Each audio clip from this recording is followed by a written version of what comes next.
تيجي أقول لك على 3 أسرار نفسية رئيسية يخلّوا أي عميل يشتري منّك أي حاجة؟ اتفرّج على الفيديو ده وأنا هاقول لك إزاي. كل يوم إحنا بنشوف إعلانات، في إعلان بيخلّيك تشتري، وفي إعلان تاني بيعدّي عليك ولا بيأثّر فيك بأي حاجة. كُلّنا كعُملا بنفتكر إن إحنا والله بنشتري بعقلنا، لكن الحقيقة 90% من قرارات الشرا بتحصل من غير وعي كامل. يعني في دوافع داخلية بتشتغل من ورا الكواليس من غير ما نحس. لو فهمتها كويس هتقدر تستخدمها في التسويق بتاعك وتبيع بذكاء. تعال نشوف ال3 دوافع النفسية اللي بيخلّوك فعليًا تشتري. 1 الهروب من الألم أو الpain avoidance. الناس بتتحرك أسرع علشان تبعد عن المشكلة أكتر ما بتتحرك علشان توصل للراحة. مثال، يعني مثلًا إعلان بيقول تعالَ أعلمك إزاي تمنع الخمول الصباحي، ده هيبقى تأثيره أقوى من إن أنا أقول لك تعالَ أقول لك إزاي تبدأ يومك بنشاط. لو قُلت لك تعالَ أعلمك إزاي تتخلص من قلة العملا، أحسن من إن أنا أقول لك تعالَ أعلمك إزاي تضاعف مبيعاتك. مثال تاني، لو قُلت لواحد لو فضلت كده هتخسر، الجملة دي أسرع تأثيرًا من إنك أنت تقول له لو طبّقت ده هتكسب. 2 السعي للهوية أو الidentity desire. الناس بتحب تشتري الحاجات اللي بتحسسهم إن هم مختلفين أو متميزين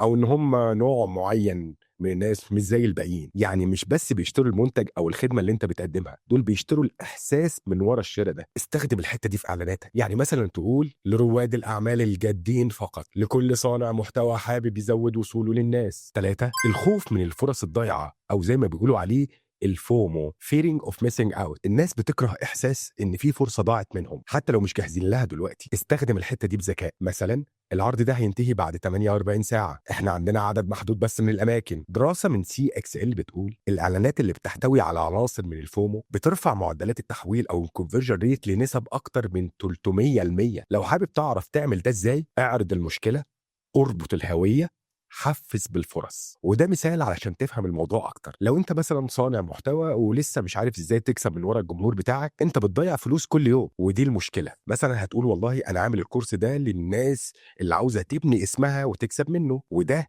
الربط بالهوية. وعلى فكرة التسجيل هيتقفل خلال 48 ساعة. أمّا ده بقى هو الفومو. قُل لي كده في الكومنتات لو فكرت قبل كده تعرف هو ليه الناس بتشتري؟ السلام عليكم.